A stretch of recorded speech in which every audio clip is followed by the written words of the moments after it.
Welcome to Chapter 1 of the eConnect Big Data Analyst Certification Program.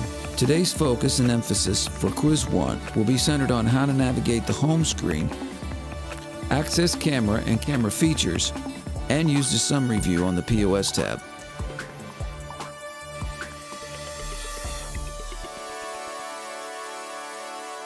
We'll begin with the home screen, which is presented to you after a successful login. Our software uses tabs to navigate. To return to the home screen at any time, click Home in the upper left-hand corner. The eConnect software is modular. Depending on the type of installation and your access, some of these tiles may not be available, such as a supermarket would not have table ratings or tile ratings showing up. Today we're going to begin with the tile that shows up in the upper left-hand corner, being the Active Users tile or the Login History tile. This tile is going to give you information for how many times the system has been logged into in the last 24 hours, 30 days, or the last 365 days. If we expand this tile, this will give us a list of all the users that have logged in, the number of times they've logged in, the total time spent in the system, and the average time spent in the system. We can select our own date range and be able to track who's using the software. We can also hit the gray button on the bottom and switch to the other tile that shows us who's currently logged into the system. Next, we'll go into our Pending Reviews tab. The Pending Reviews tab will show up with a number in it. It'll also show up as a graph.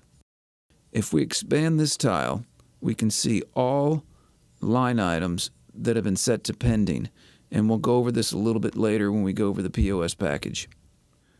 We also have this graph. This graph is going to show you what everybody is doing in the system, meaning on this particular day, there are 27 items that have been reviewed in the system, one that is set to pending and one that is set to cleared. Over here, we can come and select any one of our employees and see what they've done by comparison with everybody else in the system. On this day, for instance, there were 23 total reviews done, 3 set to pending, 1 was cleared. This particular user did 10 of those reviews and set 1 of those to pending. So it allows us to see who's actually utilizing the system. The next tile is our Cams tile. This represents the amount of cameras that this user has access to. Below the Cams tile, see our available video downloads. When a user decides to create an export, the eConnect system will export the video, bundle it with the point-of-sale data, and make it available for download. This process could take up to 30 minutes, so if you logged off or went away from your computer, this is where you will see your downloads that are queued up. Moving on up at the top, we have our Cases tab. This lets us know the total number of cases that are in the software along with the number of cases that you have. The next tile we're going to go over is the Queries tile. This will automatically cycle through all the queries that are under the POS summary. The cycle stream allows you to identify peaks in the system. On this particular query, we can see that there were 9 total used, greater than 0 or less than 0. So if we click here, it's going to take us to our data grid that shows us all of the results. And lastly, we have our approximate revenue tile. This tile is going to show us the approximate revenue in the past hour, or we hit the drop-down menu, we can see the last 6 hours, 12 hours, or 24 hours. It'll also show us the number of terminals that are currently online and the terminals that are in the system. From the home screen, we're going to go ahead and navigate over to our Cameras tab. For us, it's POS Cams. For you, it might be Cams or Cameras. If we click on this tab, now we can see all the camera groups that are set up in the system.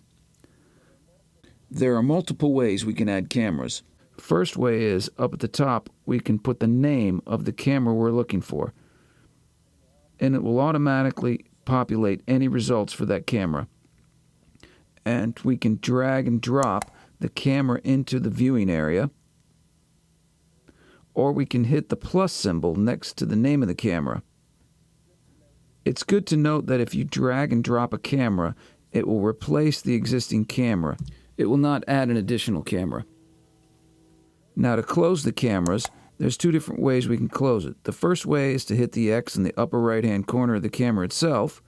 The other way is at the bottom right-hand corner. If we click on this X, this will close out all the cameras that are in current view.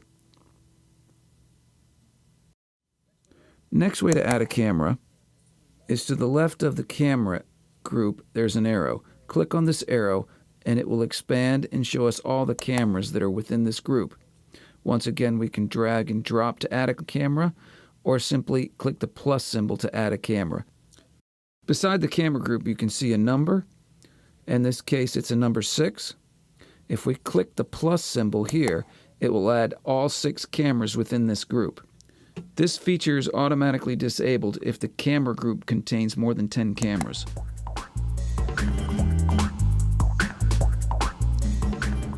Let's go ahead and add these 2 cameras that are in this reference center. We see that right now we can see multiple registers that are showing, and also in this shot. To move between the registers, we simply go to Items, and we can see the others that we have associated to this camera. You can associate multiple registers to a single camera, or a single register to multiple cameras. We simply select a different terminal, and the data will populate. Hyperlinked events on the right represent archives. So if I were to click on this discount, it's essentially telling our DVR to rewind to that moment in time. To get back to live, we simply click on the eyeball in the left-hand corner. But that'll take us to live. We can select an archive with a specific date, with the camera clock, or the calendar control. Click on the calendar. I can select yesterday at 11 a.m. It'll take us right there. Now to return to our controls, we click the back arrow. A good example of, let's say that I want to go to 12:15. I click on the clock, hit 12. I could type in 15, but a quick way to do it is to hit the back button, and this bar represents the hours. So if I wanted to go to 15 after, just drag until I see the 15, and there we go. Also, if I were to add another camera to this view, its default playback time will be live. If I wanted to have this synced with the existing camera, click on Sync Times, and it'll tell all the existing cameras in view to synchronize with this camera. If you've used a VCR in the last 20 years or so, these should look pretty familiar. We have our pause, play, rewind, fast forward, and we can fast forward up to 32x to increase the rate of speed. Simply click on it multiple times. To return to normal playback, hit the play button. These buttons right here represent skip 30 seconds forward and skip 30 seconds backward. Now, if you recall from our home screen, we have our available exports. So let me show you how to create an export. To export video, we simply need a start time and an end time. When I click on Set Start, it will take the existing time and place it here. I can also hit Set End. If I wanted to maybe go to 30 minutes past, I can type it, or I can fast forward a little bit and hit Set End. Please keep in mind that exported video has limitation of 30 minutes. When I have a start time and end time correct, simply hit Export, and the server is working in the background. And you can turn off your workstation, or you can log out. It doesn't tie up your workstation to export video. When it's available, you'll see it on your home screen. Once at the summary view, you'll see a list of all the queries that have been made for this particular customer. You have the ability to make these queries yourself in the query builder, which will be covered in a later chapter, or we can help you make those queries. There are multiple ways to look at the queries. The easiest way to look at the queries is to look at a picture of this graph. This will graph out the last 7 days. In this case, we're looking at all the discounts that have happened in the last 7 days. We can extend this data set by inputting a date or by hitting the drop-down menu to show you the last 14 days in this case. Plus, you will see any spikes. Once we click on one of these days, it'll open up and show us those 535 results from that day. From here, we can see the discount that was given, the date and time, the terminal, the employee number. the revenue name, the revenue number, the check number, and the amount of the discount. To the left, we can see a camera. This allows us to quickly verify that this discount was legitimate or not. Once we have looked at one of these transactions, the black flag will appear. This will allow us to see who's reviewed it and see what day they reviewed it and for how long it was reviewed. If we want this one to be reviewed further or want to let everybody else know that this is suspicious, we can set this to pending. We can click on the flag and leave a note to please review. Once we've updated this, this flag will change to red. And if you remember on the home screen, we had our pending reviews tile, and now it's updated to 27. If we expand this, we can now see we've added this item right here that shows us, please review this video. And by clicking it, it will take us straight to the video that needs to be reviewed. Now, to return to our original data center, we close out this customer right here, and now we're back to our original data center. Now, if everyone's reviewed this clip and is okay with it, we can set it to close or to the green flag. So we'll click on the green flag, leave a note. Once we've done this, now anybody that logs into the system will see that the green flag has appeared. The biggest bonus to having these flags is that we're not going to duplicate each other's work. For instance, if I were to come in and look at a discount for the day, and if you were to look at the discounts for today, and you would see that I've already gone through, and you won't waste your time looking at the same things that I've already looked at today. If you don't have a camera associated to the video, you'll see a little picture of a check. This will give you the live data views that you would see if you had the camera. It allows you to see what happened just before the transaction took place. You also have the ability to look at the check summary. If you click on this right here, this will open up a check summary. This is very useful if you have a check that's open for a long period of time, or maybe has access to different terminals throughout the revenue center.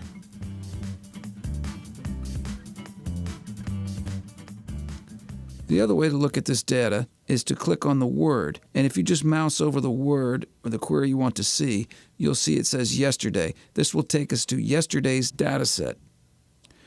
By default, the most recent events are on top. But if you've used Excel in the past, this should look pretty familiar. All of this is sortable and searchable. If I wanted to sort by employee number, I simply click on the column and it'll sort either ascending or descending. In the upper right corner, we'll see our aggregate button.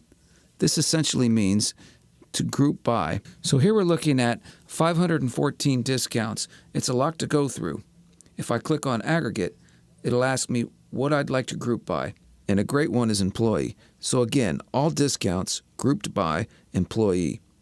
The more things we can render in visual form, the easier it is for an investigator to identify a pattern. All of our graphs are interactive. If I wanted to click on any one of these slices, eConnect will now show me only discounts by that specific employee. Now to go back to our previous pie chart, we see our results here. The top 15 records are shown, a total of 20 employees that are shown. When we look at the results, we see that this employee had 14% of the discounts. Now this is 14% of the top 15.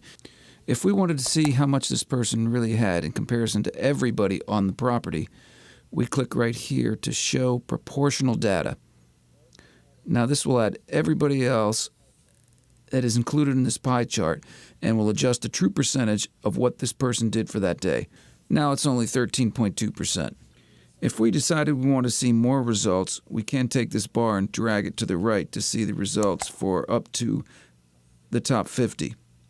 Consequently, if you wanted to see the bottom values, you can click on the bottom values, and let's say you had hundreds of results. You see the top values and the bottom values.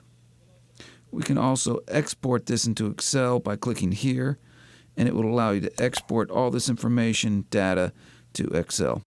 Let's say that we wanted to change our search. Click on this arrow. It's going to take us back to our aggregate tool, and it'll allow us to select Revenue Center Terminal. select Revenue Center, and now we have the different data set to look into. This concludes Chapter 1 training video. Thank you for listening, and good luck to you on your first assessment, and we'll see you on Chapter 2. Have a great day.